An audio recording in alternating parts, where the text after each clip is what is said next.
daan sa kaligtasan. At sinabi ni Jesus, "Ako ang daan, ang katotohanan, at ang buhay."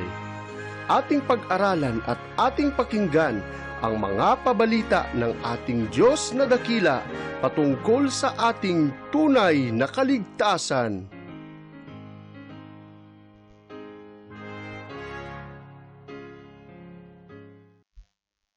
Isa naman pong pagbati ng maganda at mapagpalang araw ang aming ipinapaabot sa lahat po na minamahal natin na kasubaybay at tagapanood ng programang ito, ang Daan sa Kaligtasan.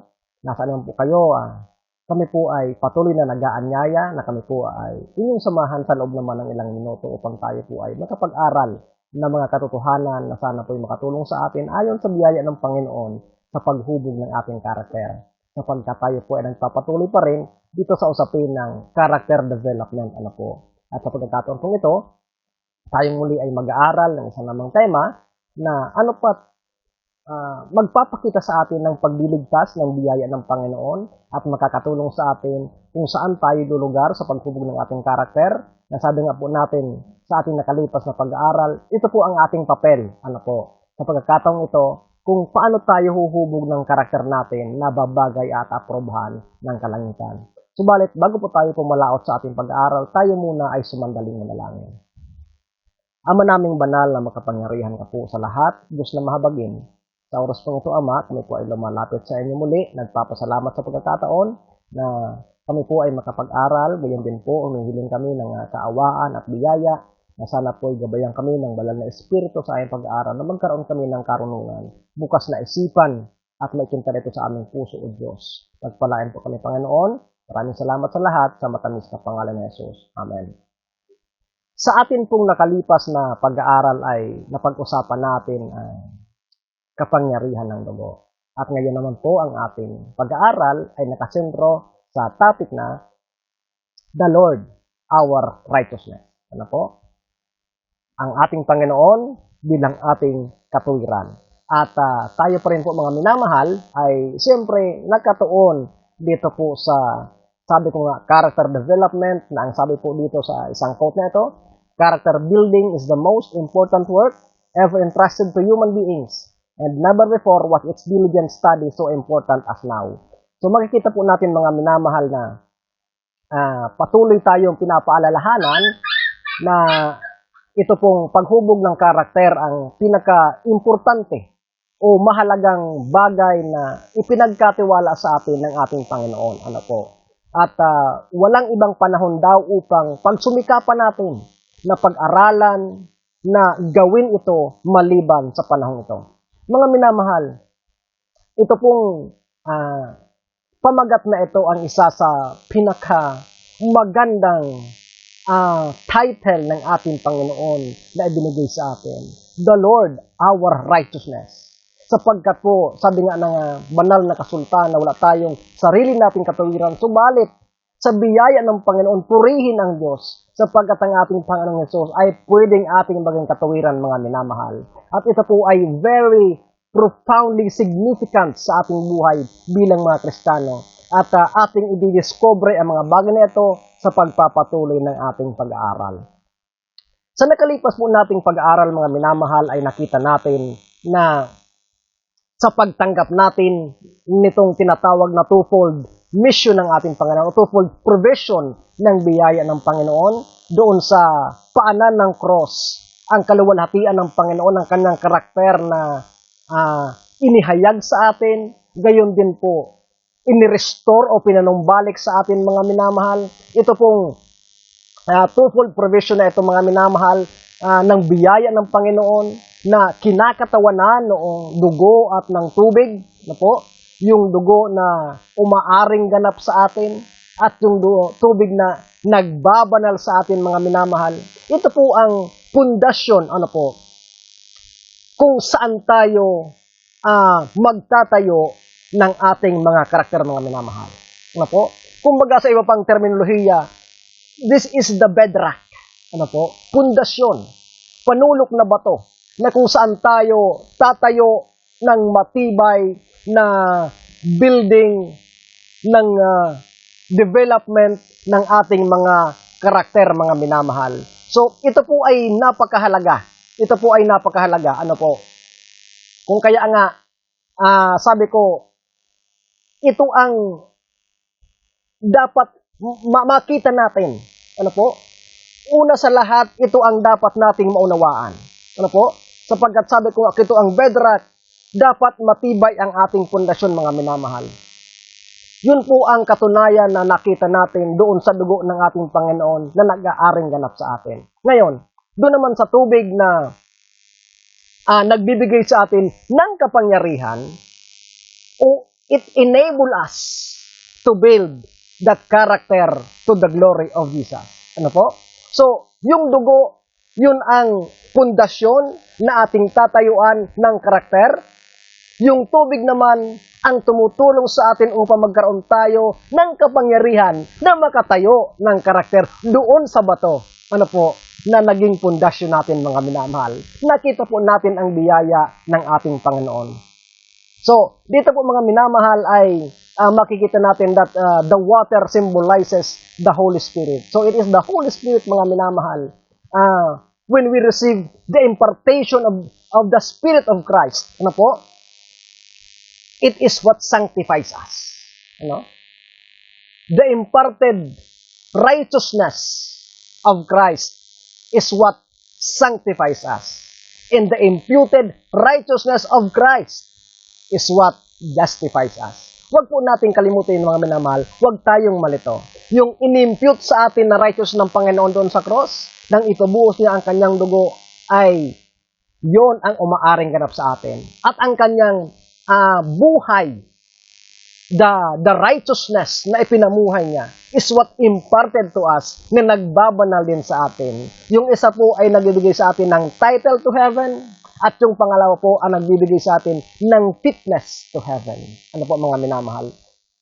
So, subalit kung kapag tinanggap po natin yung imparted righteousness by receiving a Spirit, yun po ang kapangyarihan that will enable us to be changed. Ano po? So, sa mga nakalipas nating pag-aaral ay nakita natin na ang sabi doon, look unto Jesus, ano po? Because by looking we are changed. So, sa pagtingin natin as the Holy Spirit, as the righteousness of Christ, imparted to us by the Holy Spirit, yun po ang what enables us to be changed, mga minamahal, from glory to glory. Nang sabi po ng Roma 12:2, transformed by the renewing of our minds. Ano po? So, napakabuti ng ating Panginoon. Na kapag sinabi, mga minamahal, from glory to glory, it is simply another way of saying from one stage of character development to another stage. Ano po? From glory to glory hanggang maabot natin yung perfect standard na inilagay sa atin, ibinigay sa atin ng ating mahal na Panginoon. Ngayon, mga minamahal, gusto ko pong I just want to warn you because of this trap, patibong, na kung saan madaling kahulugan ng marami sa atin, lalo po't higit when it comes to character development. Ano po? Gusto ko lang po kayong bigyan ng babala. Sapagkat marami sa atin ang, sabi ko nga, nahuhulog sa patibong na ito, lalo't higit kapag pinag-uusapan itong character development. At ako po ay hindi naman ito naghuhusga tayo o sinasabi ko po na I am better than anybody else. I am holier than thou. Hindi po, mga minamahal. Pero gusto ko lang po bigyan tayo ng linaw sapagkat as far as 70 Adventist members are concerned, mga minamahal, sabi ko nga po, marami sa atin ang natatapilok at nahuhulog sa patibong neto. At ito po ay hindi ko sinasabi sa aking sariling kakayahan o kapangyarihan through my own verdict, mga minamahal, kundi ito po ang husga ng totoong saksi, mga minamahal, concerning the end time church. Ano po? Ano po ang ating sinasabi, mga minamahal? Ang sabi po dito, sa isang quote na ito, a genuine experience will result in the development of Christ-like character. But unless there is an unholy dependence hourly dependence, upon Christ, increasing knowledge and privileges will result in self-trust, in self-righteousness. So yun po mga minamahal, ang sabi doon, the result of genuine experience is a development of Christ-like character. Ang resulta ng genuine, ng totoong karanasan ay ang pagkabuo ng karakter ni Jesucristo. Therefore, ibig sabihin, if there is no development of Christ-like character, ano po ang ibig sabihin nito? There is no genuine experience. Ano po? Kung kaya mga minamahal, kapag hindi natin o hindi nakikita sa atin ang paghubog ng karakter ng ating Panginoon, ibig sabihin, ang ating karanasan is not genuine, mga minamahal. Ano po? Hindi genuine. Hindi puro, hindi malinis. Ano po? Sapagkat, ang sabi sa patuloy, ito ay galing sa Signs of the Times, the soul must renounce all merit and trust wholly in the merit of Him who too wise to err. Ano po? So, dito lamang natin mga minamahal makikita na ito ay sinasabi ko nga, deadly trap. Ano po? Nakamamatay na patibong. Na madaling kahulugan ng marami sa atin na sa paglago natin sa ating sanctified life, as we grow from glory to glory, marami sa atin mga minamahal ay nagiging, kumbaga, trustful sa ating sarili, self-righteous, and self-sufficient mga minamahal. Ano po? At alam niyo po ba na ito ang problema sa atin throughout the history of Christendom? Ano po? Ito ang problema sa atin. Kaya nga po, ang sabi ng Galatia 5:4, you have become estranged from Christ, you who attempt to be justified by law, you have fallen from grace. Ano po? Yan ang sabi ni San Pablo, mga minamahal. Sapagkat marami sa atin nagsimula ng kanilang katuwiran sa pamamagitan ng kanilang pananampalataya. Kumbaga, masasabi natin yung tinatawag na they started in humble beginning. But the problem is, as they grow in matured and learn to walk the walk and talk the talk, they began to become self-trusting and self-righteous. Ano po? Ito ang marami sa atin. Ano po? Lalo yung mga minamahal yung nalalaman nila kung ano ang tama at mali. Ano po? And alam niyo po, hindi ko sinasabi na ligtas ako dito sapagkat ito po ang tendency ng human nature. And we share all of this in common, mga minamahal. Ano po? At ang problema dito, kapag ganito ang kalagayan natin, that because we are growing maturely in a spiritual walk, ito po ay naglilid sa atin doon sa tinatawag na disgusting superiority complex. Ano po? Ito ang mahirap. At dito marami mga minamahal ang, sabi ko nga, nahulog sa patibong na ito, na tila baga, kapag nalalaman natin kung ano ang ating ginagawa at nakikita natin ang ating paglago, nagiging tayong trustful sa ating sarili, nagiging tayong self-righteous and self-sufficient, mga minamahal. Ano po? At ito nga ang problema sapagkat ito ang, sabi nga, ito ang ugali ng mga Pariseo na madalas kinukundina ng ating Panginoon. Kaya nga po ang sabi diyan, the Pharisee stood and prayed thus with himself, God, I thank you that I am not like other men. So ito mga minamahal ang problema sapagkat itong pharisaical attitude na itong mga minamahal ay kumbaga kumakatawan sa marami sa atin. Ano po? Ang sabi ng patuloy, God, I thank thee that I am not as other men are. At ang sabi ni Ellen White, this prayer represents the prayers of many. Ano po? Yun ang aminin man natin sa hindi, mga minamahal. Yun ang totoo. Narinig niyo po yun? This prayer represents the prayer of how many? Many. Not only few. Ano po? Na marami sa atin because of experiential knowledge maybe of our growth, of our maturity, we tend to pray like the Pharisee, "Oh, Panginoon, maraming salamat sapagkat ako ay lumalago, hindi katulad ng ibang taong yan." Ano? At ang sabi mga minamahal ng Signs of the Times, they think that because they perform outward religious duties, they are entitled to the approval of God. Like the Pharisee, they say, "God, I thank thee that I am not as other men are, but they are self-centered and self-sufficient." Narinig po yung mga minamahal? Ano po? Many feels like it is a pugi points when they perform any part in the church. At marami sa atin mga minamahal ang nahuhulog dito. At ang sabi doon, in other words, they have fallen into this deadly trap. Ano po? Na pag nakagawa sila, ang sabi doon mga minamahal, they think that because they perform outward religious duties, ako ay naging elder, ako ay naging diakono, ako ay nakapagpabinyag ng ganito, ako ay naka-cottage meeting, ako ay nakaganito. They feel like, ano sabi doon? They feel like they are entitled to the approval of God. It seems to be that what they did is a meritorious to the Lord, mga minamahal. At marami sa atin mga minamahal, ang sabi ko nga, ay nahuhulog doon sa patibong na yun.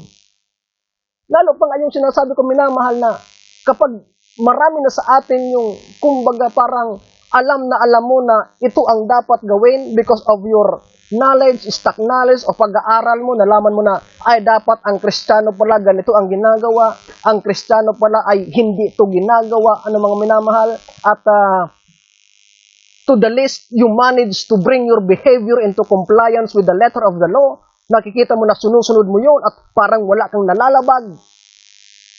Alam niyo po, the more we are prone to fall into this trap.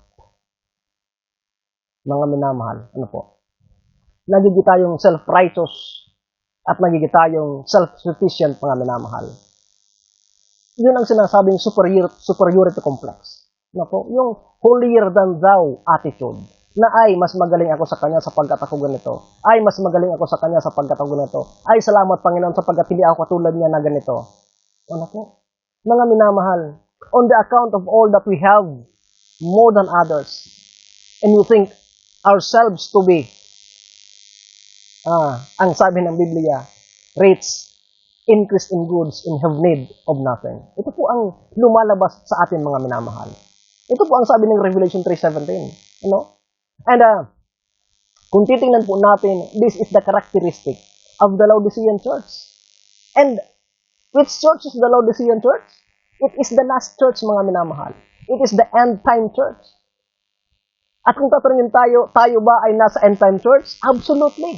So therefore, ito pong karakter na ito, mga minamahal, ay talagang hindi natin maikakila na nasa atin, ano po, kung kaya nga po ang sabi ng patotoo, the great danger with the people who profess to believe the truth for this time is that they shall feel as if they were entitled to the blessing of God because they have made this or that sacrifice, done this or that good work for the Lord. Mga minamahal, ano po? Ito ang katotohanan dito. Na para bagang, sabi dito, this is the great danger. Ano? Na maramdaman natin at isipin natin na mga mananampalataya na dahil tayo ay nakagawa ng malaking sakripisyo, ano? Nakagawa tayo ng malaking bagay para sa Panginoon, tayo na ay entitled of the blessings of the Lord. Ay kailangan, Panginoon, bigyan mo ako nito sapagkat gumawa ako. Ano po? Marami sa atin. Makakanta lang sa unahan pag divine worship, they feel like, I am 1 point better than you. Ano? Mga minamahal. Ano?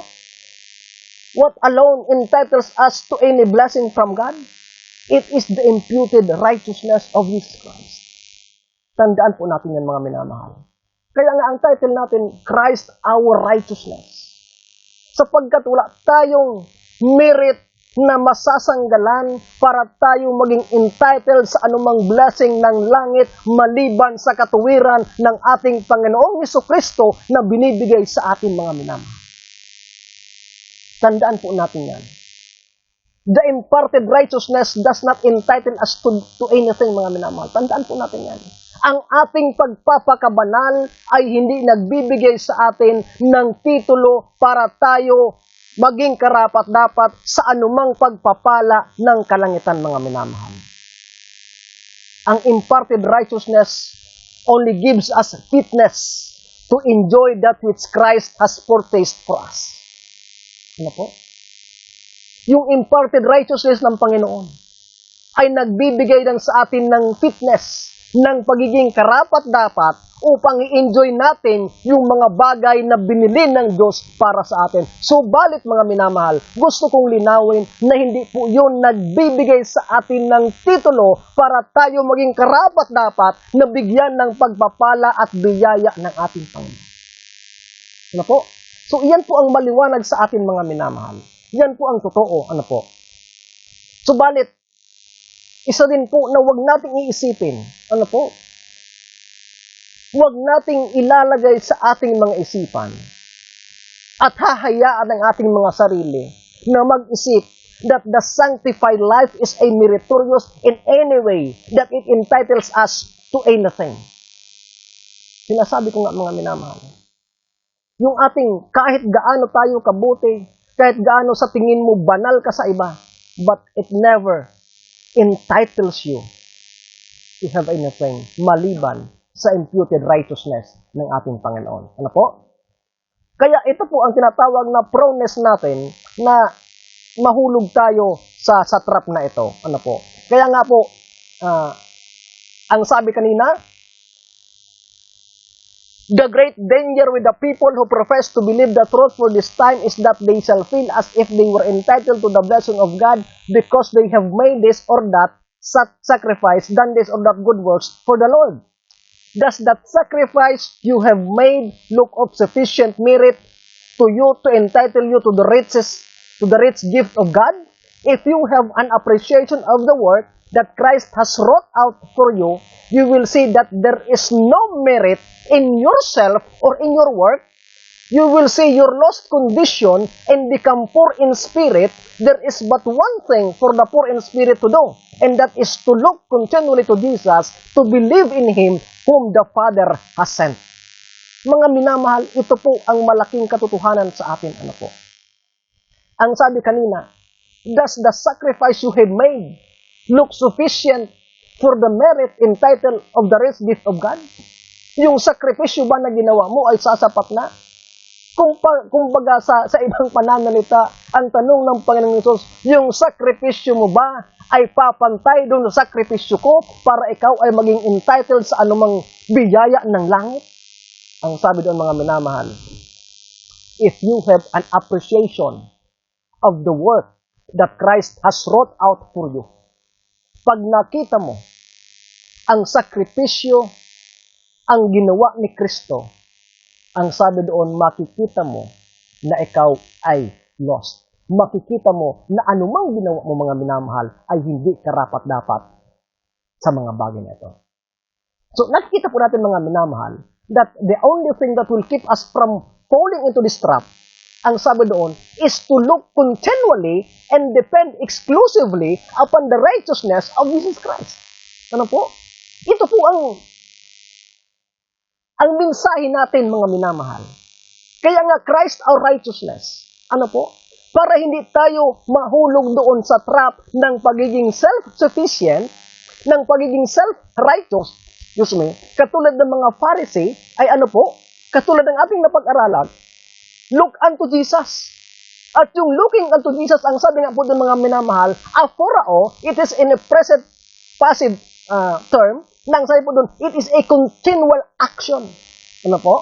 Na aalisin mo ang ang paningin mo sa ibang bagay kasama ng iyong sarili at itutuon mo lamang sa Panginoon. Sapagkat pag nakita mo ang kanyang katuwiran, nakita mo ang kanyang kabanalan, makikita mo ang iyong karumihan, mga minamahal.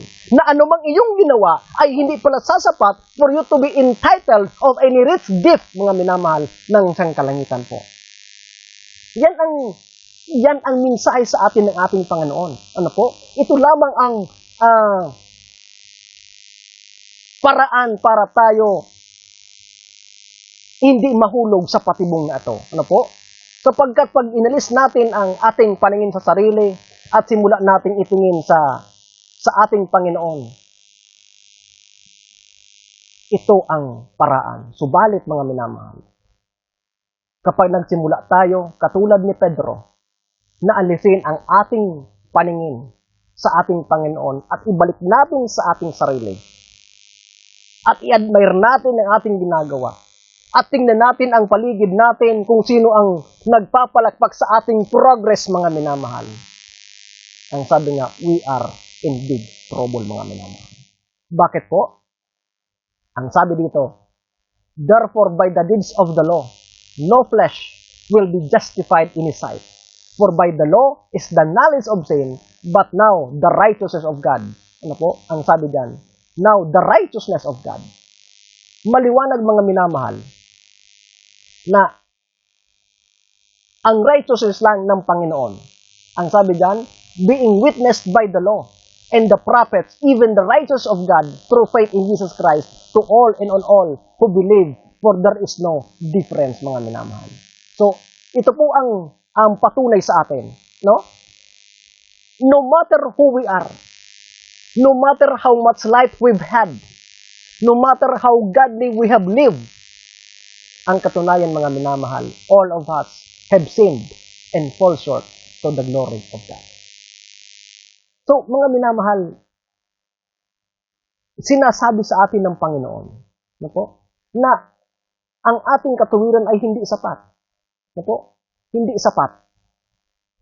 So, therefore, all of us, to be justified, to meet the infinite standard of God's law, which is the requirement to be justified, yung napag-aralan nga po natin sa ating previous study, must have a righteousness better and greater than anything we ever find in ourselves. Ano po? So, yun po ang totoo, mga minamahal. Para tayo ma-justified, since wala tayo ng katuwiran na sasapat doon sa requirement of the law, kailangan nating maghanap ng katuwiran outside of ourselves. Ito po ang totoo sa atin, mga minamahal, na dapat nating maintindihan. Na po? At purihin ang Diyos sapagkat may pili tayong takbuhan upang makuha natin to, walang iba, ano po? Sa ating Panginoong Hesus. Sapagkat nga, sabi ng phrase, all have sinned and fall short. Binanggit na natin itong mga minamahal doon sa ating previous study. At ang sabi doon, itong fall short na ito ay kaparihas ng looking unto Jesus na nasa present active tense. Ano po? Na ang sabi doon, we are continually falling short. Patuloy tayong nagmi-miss ng mark. Hindi tayo umaabot sa karakter ng Panginoon. Ang sabi ng Signs of the Times, September 3, 1902, God's glory is His character. In the law is the transcript of that. Kung kaya, mga minamahal, isa lang ang ibig sabihin na pag tayo ay nagkakasala at tayo ay nag-fall short, hindi natin naaabot ang karakter ng ating Panginoon. No wonder, beloved, that we must depend upon someone else's righteousness to be justified. No po? Hindi natin maaabot yun.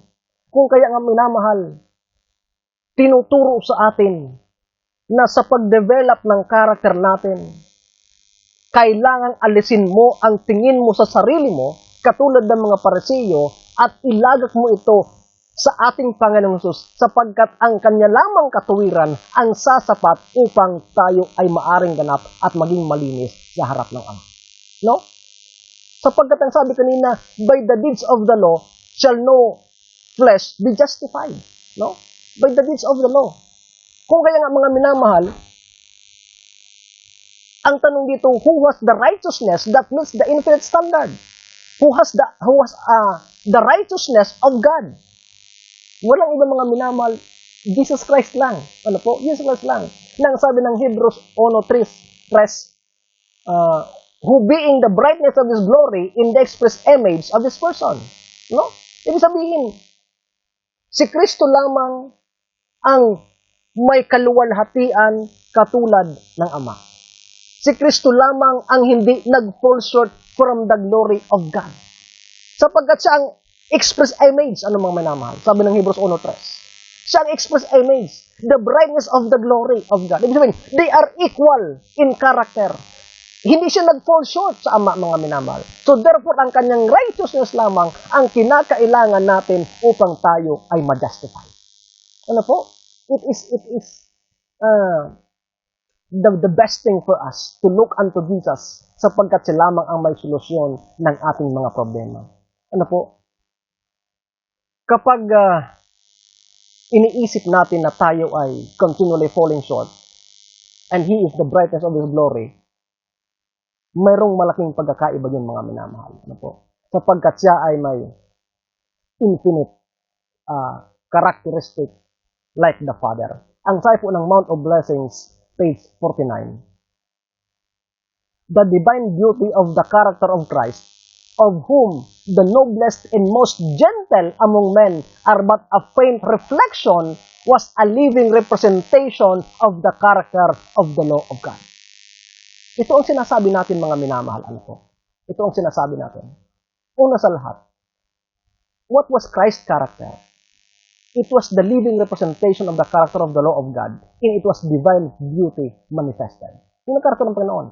At sabi po dun sa binasa natin, the noblest and most gentle among men in comparison are but what? Ang sabi doon? A faint reflection. Mahinang uri. Mahinang reflection, sinag. Bagaman, sabi doon, most gentle among men. Ano po? So, it is so humbling, mga minamahal, na kahit gaano tayo kabanal, kahit gaano ka ka-sanctified, still, your righteousness is but a faint reflection of the character of God. Ano po? Tingnan natin. Sino ba sa Biblia ang pwede nating ipasok dito sa noblest and most gentle among men? Si Enoch, si Daniel, si Moses, si Juan, si Elijah. Ito yung tinatawag na, kumbaga, doon sa programa ng boxing, the heavy hitters, ano? Matitindi. The great men of the Bible. Pero, the godliest man of all. Subalit, mga minamahal, even this group, ano po, the noblest and gentle, no? The most gentle and noblest person, kasama itong mga taong ito, ang kanilang katuwiran is but a faint reflection ng karakter ng ating Panginoon. No wonder, sinasabi natin that even the sanctified life is never sufficient to justify us. Only the righteousness of Jesus Christ can justify us, mga minamahal. No matter how sanctified we become, sapagkat ang totoo, sabi kanina, yung pag-fall short natin is in present active tense. It is continual, mga minamahal. By the way, alam niyo po ba na si Daniel, according to the Bible, siya lamang ang maliban kay Jesus, ang nakarecord sa Bible na no fault and no mistake? No? Si Daniel, no fault and no mistake. Yet, ang kanyang katuwiran, higit sa atin. No? Wala sa atin ang pwedeng i-record sa Bible na no fault, no mistake. But si Daniel ay ni-record ng Biblia na no fault, no mistake. Yet, ang kanyang kabanalan is but a faint reflection of the image ng Panginoong Jesucristo, mga minamahal. Tandaan po natin yan. Kung kaya, ang sabi ng Testimonies, Volume 6, page 60, the life of Christ reveals an infinite perfect character. No? Of course, the noblest and most gentle among men are going to be but a faint reflection compared to the brightness of the Father's glory. Wala pa rin yan. Ang sabi ng devotional book na That I May Know Him, page 44, his character was absolutely perfect. Absolutely perfect, mga minamahal. Kung kaya, mga minamahal, yung standard na yon ang kailangang maabot para lamang tayo ma-justify.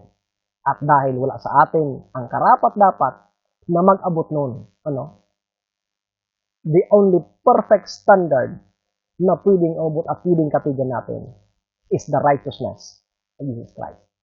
So, purihin ang Diyos, mga minamahal, sapagkat meron tayong katuwiran na nasa ating Panginoon. Subalit, isa pong punto pa na gusto nating linawin. Maliban dito, bagaman po, si Kristo ang ating katuwiran. Subalit, there is a standard that God holds us accountable by His grace to meet in the realm of our character development. Bagaman, mga minamahal, hindi natin magagawa na ang ating katuwiran ang maging, kumbaga, merit natin upang tayo ma-justify, subalit may standard din na inilagay ng Panginoon na tayo ay magiging accountable when it comes to character development, mga minamahal. Ano po yun? Ang sabi po ng Testimonies, Volume 2, page 549. Ang sabi dyan, He is our pattern. Ano po? He is a perfect and holy example given for us to imitate. We cannot equal the pattern, but we shall not be approved of God if we do not copy it, and according to the ability which God has given to resemble it. Mga minamahal. Ano po? So, maliwanag, mga minamahal, na bagaman hindi natin kayang i-justify ang ating sarili dahil wala tayo ng righteousness na sasapat sa requirement, subalit ang sabi ko nga sa ating previous study, hindi ibig sabihin hindi na tayo gagawa. Sapagkat there is also a standard that God makes us accountable. Ano po yun? Listen to that remarkable statement. Ang sabi doon, He is our pattern. Gayahan natin. Sino po yun? Si Jesus Christ. Because He is a perfect and holy example given to us to imitate. Bagaman, mga minamahal, ang sabi doon, we cannot equal the pattern. We cannot equal the pattern, mga minamahal. Yet, ang sabi doon, mga minamahal, hindi tayo, but we shall not be approved of God if we do not copy it and according to the ability which God has given to resemble it. Ano po? Bagaman hindi natin pwedeng tapatan yung pattern, ano po, sapagkat siyempre logical na wala man sa atin na may karakter na katulad niya, we cannot equal, subalit, mga minamahal, kailangan sa ability na binigay sa atin ng Panginoon ay ating pagsikapan na gayahin yon. Kaya sabi ko, ito ang ating papel sa paghubog ng ating karakter. Kaya nga po, minsan, ito yung tinatawag natin ng deeds of extremity. Na po. Yung antinomianism at legalism. Dito sa mga antinomian, marahil matutuwa sila na, we cannot equal the pattern, kaya nga tayo hindi natin kayang tapatan, kaya tayo mag-isi-isi na lang. Hindi man natin kayang tapatan yan, kaya tayo, wala tayong gagawin. Yun ang sabi ng antinomian, ano po? Cheap grace. Subalit, mga minamahal, ang sabi doon, we cannot equal the pattern, but we shall not be approved of God if we do not copy it in according to the ability which God has given, resemble it. Ano? Hindi mo man kayang tapatan, pero kailangan mong pagsumikapan na gayahin. And that is the standard that God holds us accountable in our character development. Kailangan nating lumago. Ano po? Kailangan natin lumago. He asks us to resemble to the fullness of our capacity, the infinitely perfect pattern. May mga kapasidad tayo binigay ng Panginoon at kailangan nating gamitin yun para i-resemble itong pattern na ito. Bagaman hindi natin ma-perfect na maging katulad niya, but we have to resemble ang mga manamahal. Kaya nga po, kumbaga, God does not expect us to shine as bright as the sun. Ano po? Ibig sabihin, dahil ang Panginoon, ang kanyang kaluwalhatian ay para daw araw, tayo mga minamahal, hindi tayo hinihingian ng Panginoon na gumayon sa Kanya na ang liwanag mo ay parang araw. Ano po? Subalit, ang hinihingi ng Panginoon, lumiwanag ka ayon sa kaya mo. Ano? At sapagkat mga minamahal, kung titingnan po natin sa Isaiah 60, na ang Diyos ay kumakatawan sa araw at yung iglesia ay nakatayo sa buwan, ibig sabihin mga minamahal, kahit hindi ka man hiningihan ng Panginoon na lumiwanag ka na sinliwanag ng araw, subalit ang hinihingi sa iyo, lumiwanag ka na parang buwan, mga minamahal. Tandaan po natin yan. Ano po? Hindi ka man hinihingihan ng Panginoon na, kailangan mo magliwanag na parang araw katulad ko, no. But since tayo ay mga buwan, ano po? At alam natin na ang buwan ay kumukuha lamang ng liwanag sa araw, God is expecting us to shine to the fullest sa ating capacity bilang buwan. Ibig sabihin, in every stage, God is requiring us and hold us accountable, mga minamahal, na tayo ay lumiwanag like a full moon. Yun po ang maliwanag doon, mga minamahal. Doon sa reflection ng karakter ng Panginoon sa atin, ay kailangang ipaliwanag natin to the fullest of our capacity. Ibig sabihin, kailangan in every stage, ang liwanag mo ay parang full moon. Ano po? Yun ang maliwanag. And alam natin na the only way for the moon can shine is by the reflecting light from the sun. Ano po? So, we must learn to shine from glory to glory. Ibig sabihin, mga minamahal, hindi naman agad-agad full moon ka. But God is requiring you, nang sabi doon, from a crescent moon to a quarter moon, to glory. From quarter moon to a half moon. From half moon to a three-quarter moon until we are full moon. So, ito yung capacity ng Panginoon na ibinigay sa atin. Ano po? Gusto niya na magliwanag tayo from glory to glory. Sabi nga kanina, from stage to stage. From a crescent to a quarter to half to three-quarter, dun to the full moon. Sapagkat yun ang gustong maabot natin ng ating Panginoon. Ano po? So ito yung kabutihan ng ating Ama na binibigyan tayo ng karapatan, ng kapangyarihan. Kaya nga sabi ko po kanina, the blood of Christ is what represents the bedrock for us to build this character development.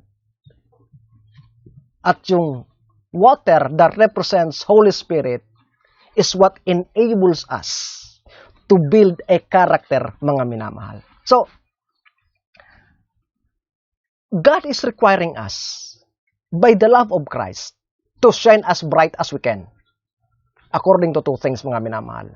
Una, as the light we have, bilang doon sa liwanag na mayroon tayo, at ang pangalawa, according to the ability to reflect that light. So, dito tayo accountable, mga minamahal. Ito ang papel natin. So, yung liwanag na ibinibigay sa atin ng Panginoon, at tatandaan po natin, mga minamahal, the Seventh-day Adventist Church has all the light para paliwanagan ang sanlibutan. Dito tayo accountable, mga minamahal. Dito sa liwanag na ibinigay sa atin, dito tayo accountable na magliwanag. And according to the ability na mayroon tayo to reflect that light. So ito po yung qualifier, ano po? Ito yung qualifier na tayo ay accountable sa ating Panginoon. Ano po? Kaya nga, bagaman hindi ito nagbavary ito sa bawat tao. Sapagkat, alam niyo po, hindi naman pare-parehas ang liwanag na ating tinatanggap. Ano po? Kaya, kung ano man ang liwanag na iyong tinanggap, yun ang liwanag mo. Kung siya man ay kunti pa lang ang liwanag na tinanggap niya, basta nagliliwanag siya doon sa liwanag na binigay sa kanya, we are perfect in Christ. Kaya nga po mga minamahal, ito yung katunayan o ebidensya, patotoo, na wala tayong karapatan na maghusga ng ating kapwa. Ano po? Sapagkat may iba-iba tayong liwanag na binibigay ng Panginoon. And our accountability is depending on the light that is reflected to us. Ano po? Hindi mo pwedeng masabi na, ay siya, ganito kasi ganito. No, maybe, kunti pa lang ang liwanag na reflected sa kanya. Subalit sa'yo, malaki ang liwanag sa'yo, pero hindi ka nagliliwanag. You are more accountable to God than the other people. Kaya nga po, sabi ko kanina, yung pharisaical attitude na, God, thank you for I am not like other men. Mga minamahal, marami sa atin na nangahulog sa ganitong patibong mga minamahal. Sapagkat mayroon tayong iba-ibang liwanag. Alam niyo po ba na katulad nga nung magnanakaw na naligtas at si San Pablo? Si San Pablo, ligtas si San Pablo. Yung mga nakaw, ligtas din. Pero alam niyo po ba na pagdating sa langit, si San Pablo ay matured na, yung magnanakaw ay kumbaga bata pa sa development ng kanyang karakter. So ganito ang liwanag natin mga minamahal. Ano po? So, therefore, that might be your character perfection today. Pero iba yon kaysa bukas. Ano po? Hindi mo masasabi na, ay, ito na ang lakaran ko sapagkat ito ang nagdating sa akin liwanag. Marahil yun ang liwanag mo ngayon, pero bukas, marahil hindi. Sapagkat araw-araw mga minamahal, tayo ay tinatapunan ng liwanag ng ating Panginoon na kailangan nating i-reflect sa ating buhay mga minamahal. Ano po? Hindi static. Hindi static ang buhay ng isang Kristiyano. Na kaya nga po mga minamahal, hindi mo pwedeng sabihin na, ay, naging matapat na ako sa mahabang panahon, siguro ngayon, okay na ito na maging credit na ako'y maligtas. Hindi po. Sapagkat habang nabubuhay ka, God is reflecting light sa atin na kailangan nating paliwanagin din. So, ibig sabihin, yun ang liwanag mo ngayon, pero bukas, iba naman. Pero mga minamahal, ang sabi, as we reflect that light, and our capacity to reflect increase, ang sabi ng patotoo, in every stage, we are perfect in Christ. Tandaan po natin yan. In every stage, we can be full moon, mga minamahal. Ngayon, yung liwanag mo, bagaman maliit lang, pero pag pinaliwanag mo, full moon ka sa Panginoon. Bukas, pag may dagdag na liwanag, at dinagdagan mo ang liwanag mo, ayon sa liwanag tinanggap mo, full moon ka uli sa Panginoon, mga minamahal. In every stage, in every light that you receive from God, if you make it shine according to the capacity and ability that you have, you are full moon in Christ, mga minamahal. Napakabuti ng Diyos, napakaganda ng kanyang panukala para sa atin. Hindi tayo hiningian na magliwanag katulad ng araw, subalit anumang liwanag, mga minamahal, na ibinibigay sa atin ng Panginoon. Kapag ating sinisikapan, ayon sa ability natin, ayon sa capacity natin, na anumang katotohanan ang dumating sa atin, inilabas natin sa ating pamumuhay. Sa mata ng Panginoon, tayo lagi ay full moon at nagre-reflect ng karakter ng righteousness ng ating Panginoon. Mga minamahal, sa ating pag-aaral, nakita natin na ano po? Nakita natin na gaano man tayo kabuti, gaano ka man sa tingin mo kabanal sa ibang tao, pero ang iyong katuwiran ay hindi pa rin sapat upang tayo ay magkaroon ng titulo sa kaharian ng Panginoon. Ang sabi kanina, marami sa atin that because of the sacrifice they made, they thought that it is a merit for them to be entitled of the rich gift of heaven. No, beloved. Our sanctification, our sanctified life is never entitled of any gift from heaven. Because it is only through the merit, through the righteousness of God that is imputed to us, mga minamahal. Tandaan po natin, mga minamahal, na sa paghubog ng ating karakter, tandaan natin na anuman ang maabot natin Anumang posisyon natin sa buhay na ito, hindi yun sasapat para tayo ariing ganap at tayo ay magkaroon ng title doon sa langit. Ang ating pag-asa lang, mga minamahal, ay tumingin tayo ng patuloy sa ating Panginoong Hesus na ating tagapagligtas. Tanggapin natin ang kanyang katuwiran, ariin nating ganap natin sa pamamagitan ng pananampalataya, and therefore magkakaroon tayo ng titulo sa langit. Hindi sa ating katuwiran, hindi sa ating kabutihan. Sabi nga natin, hindi sa ating nagawa, hindi sa ating ginagawa, hindi sa ating kamatayan, kundi sa kamatayan lamang at dugo na nabuhos ng ating nakapagligtas na si Jesus. Ito lang ang nagbibigay sa atin ng karapatan na tayo ay tawaging anak na lalaki at babae ng ating Ama. Ang pagpapala nawa ng langit ang sumaatin at patuloy tayong lumakad sa daan sa kaligtasan.